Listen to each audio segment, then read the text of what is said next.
Good afternoon, everyone. Can anyone please confirm if I am audible? Yes. Okay, thank you. Welcome to today's session on angel investing and VC funding opportunities for early stage entrepreneurs. We are honored to have a very special guest with us today, someone who has made significant contributions to the world of angel investing and venture capital funding for early stage entrepreneurs. Please join me in welcoming Mr. Kunal Kishore, the founder and director of Invest Aid India. With a remarkable career, Mr. Kishore leads a new age industrial consulting firm that provides comprehensive support to startups, MSMEs, and large industries. His extensive experience as a virtual CFO to both large corporates and promising startups, along with his active role as an angel investor, makes him uniquely equipped to guide businesses through the complexities of product design, prices, compliances, and growth.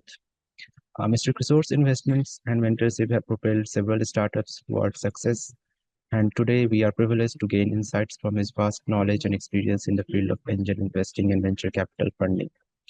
Without further ado, let us listen to his insightful words. Over to you, Mr. Kishore.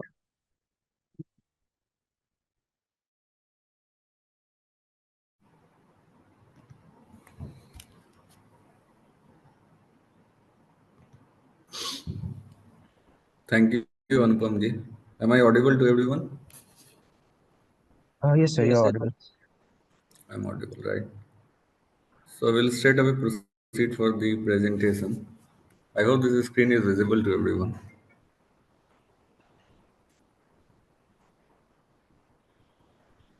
Hello. Yes, sir. Yes, sir. ये दिख रहा है सबको screen हमारा? Yes, sir, it's visible to everyone. Okay. So we'll start with startups क्यों वो इतना important है किसी भी इकोनॉमी के लिए, और जो भी इकोनॉमिक सिस्टम है उसमें कितना इम्पोर्टेंट रोल प्ले करता है स्टार्टअप।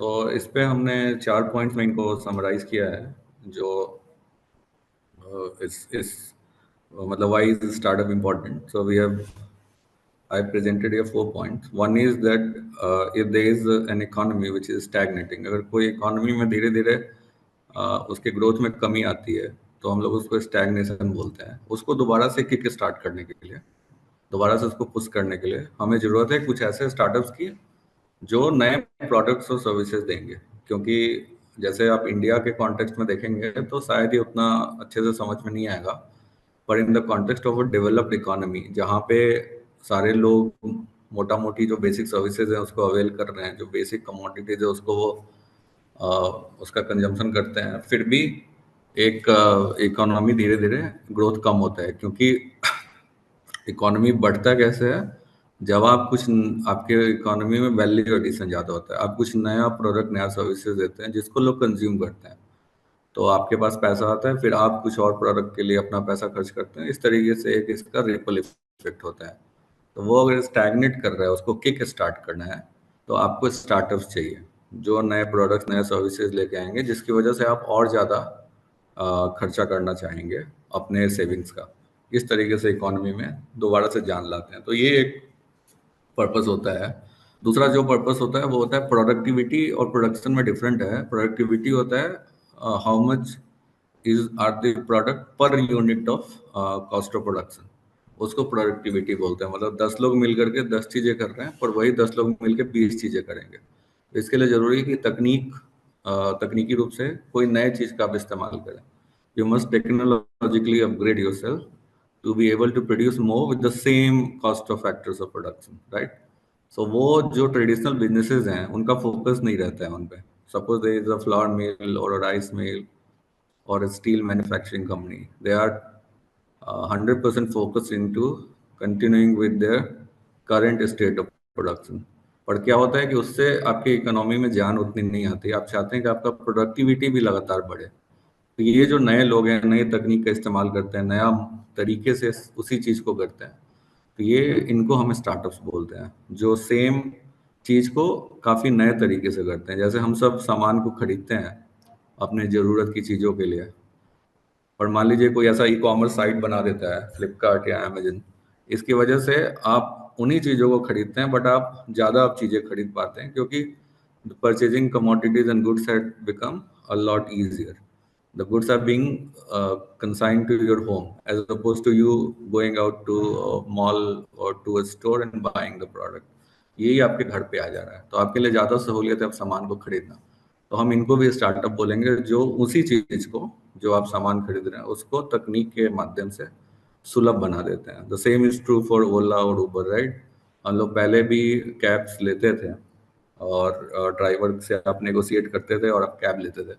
अब उन्होंने फिक्स रेंटल करके और प्लेटफॉर्म बना दिया, एक तरफ ड्राइवर्स हैं, दूसरी तरफ जिनको राइड चाहिए वो हैं, और फिर आप काफ़ी आसानी से राइड ले पाते हैं। सो प्रोडक्टिविटी और इनोवेशन को बढ़ाने के लिए भी आपको स्टार्टअप्स की ज़रूरत है।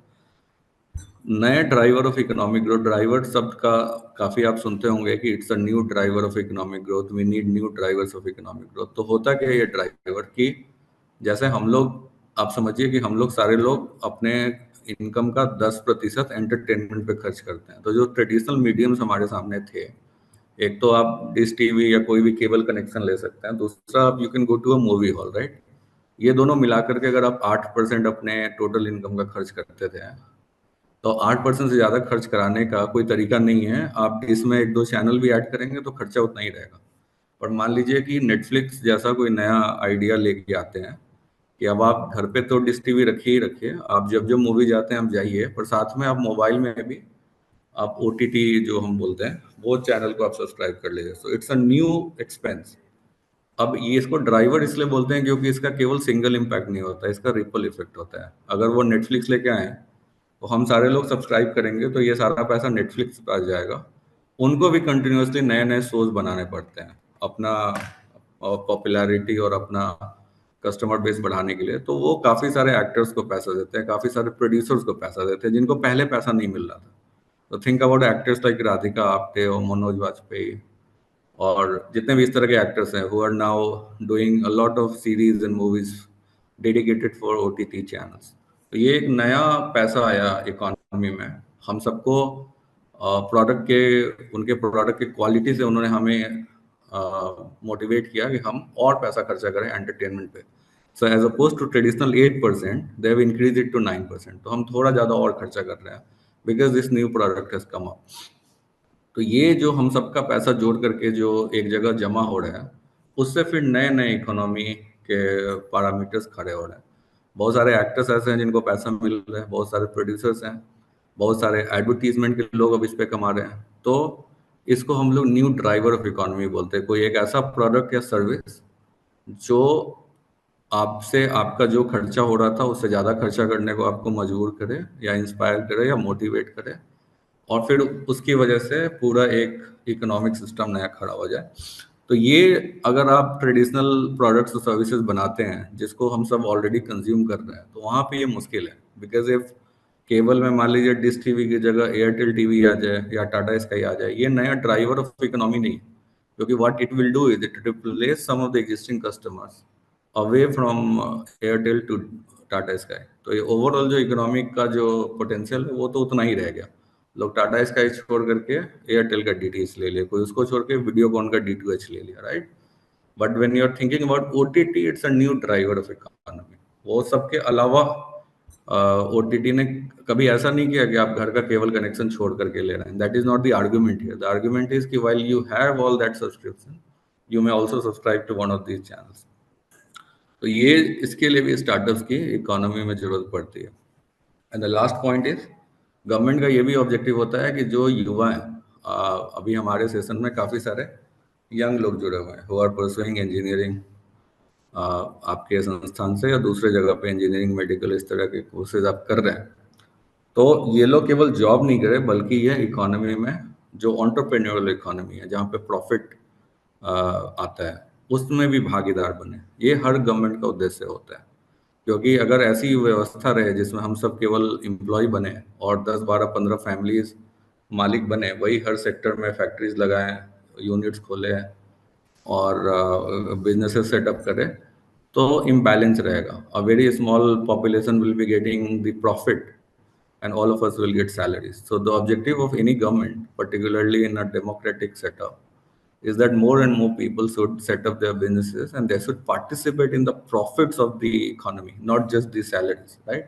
सैलरी तो अंत में मिलना ही मिलना है, हम आप काम करेंगे कहीं पे भी, तो वो चाहते हैं आप ज़्यादा से ज़्यादा मालिक बने। तो आप अगर ट्रेडिशनल बिजनेसेस को पिक्चर करेंगे, जैसे रिफाइनरी का एक बिजनेस है, काफ़ी बड़ा बिजनेस होता है, 8,000 9,000 करोड़ लगता है, तो छोटा सा आपका रिफाइनरी आप खोल सकते हैं, जिससे कि आप एक स्टेट का पेट्रोल के बराबर आप दे पाएंगे। अभी इतना बड़ा एंट्री बैरियर है कि हम आप जैसे यंग लोग इस तरह के बिजनेसेस के बारे में सोच नहीं सकते हैं। अगर हमें स्टील गैल्वेनाइजिंग यूनिट डालना हो, जो आप आयरन ओर लेंगे, उसको गला करके केमिकली रिएक्ट करके आप स्टील बनाएंगे, ये इतना बड़ा फैक्ट्री है, 20,000 करोड़ 30,000 करोड़ लगता है, तो ये भी हम आप नहीं कर सकते हैं।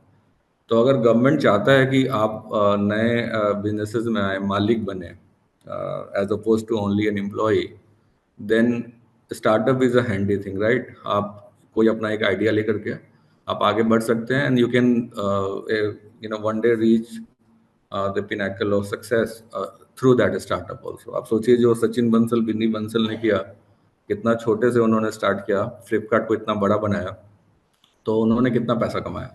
तो सरकार चाहती है, कोई भी सरकार चाहती है कि हमारे देश में युवा केवल नौकरी ना करें, बल्कि वो बिजनेस सेटअप करे। तो उसके लिए जरूरी है कि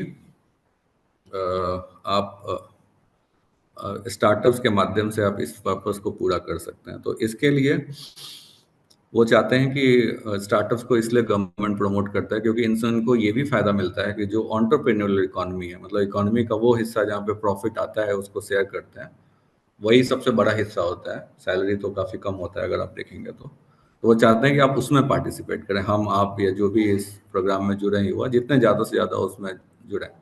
तो वो आप ट्रेडिशनल बिजनेसेस के माध्यम से नहीं कर सकते हैं। उसके दो कारण हैं। एक तो उनमें कैपिटल की रिक्वायरमेंट इतनी ज़्यादा होगी कि that will act as a very high entry barrier, आप उसमें घुस नहीं पाएंगे। दूसरा, because they are already businesses existing in that space, तो अगर आप शुरू भी करेंगे तो वो अपने प्राइस को कम करके वो आपको इसके लिए आपको प्रेशर देंगे, and they will drive you out of the business. तो मान लीजिए मेरा पहले से राइस मिल है काफ़ी बड़ा, and you set up a small rice mill in front of me. पैसे का दिक्कत है, but somehow you manage it.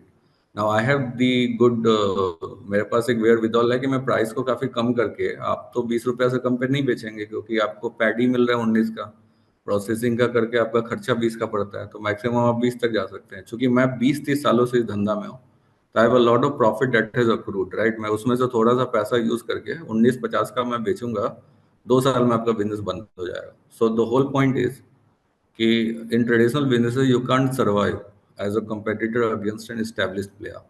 It is only in the case of a startup that you can really flourish, क्योंकि उधर competition है नहीं।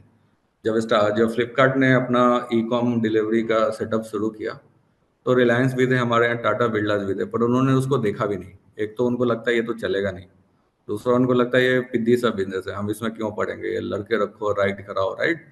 So startup is actually an area where the big guys in the economy are not even thinking of you as a competitor. जब आप बड़े बन जाते हो, they'll acquire you, they'll invest in you, वो सब करेंगे, तो आपके पास एक बहुत बड़ा स्पेस है आगे बढ़ने का। पर अगर आप ट्रेडिशनल बिजनेस में आएंगे तो आप देखेंगे कि सारे जो एग्जिस्टिंग प्लेयर्स हैं वो आपको क्रश करके बिजनेस से बाहर कर देंगे। तो ये 4 चीजें हैं, 5 चीजें, जिनकी वजह से सरकार चाहती है कि स्टार्टअप्स आगे बढ़े, आपके जैसे युवा आगे आए, और वो फैक्ट्रीज डालें, बिजनेसेस कर रहे हैं, कोई एक आइडिया को लेकर के आगे बढ़े, उनका भी भला होगा और इकोनॉमी का भी भला होगा। So now will move to the next slide. किसी का भी किसी भी स्टेज पे क्वेश्चन रहेगा तो आप पूछ सकते हैं।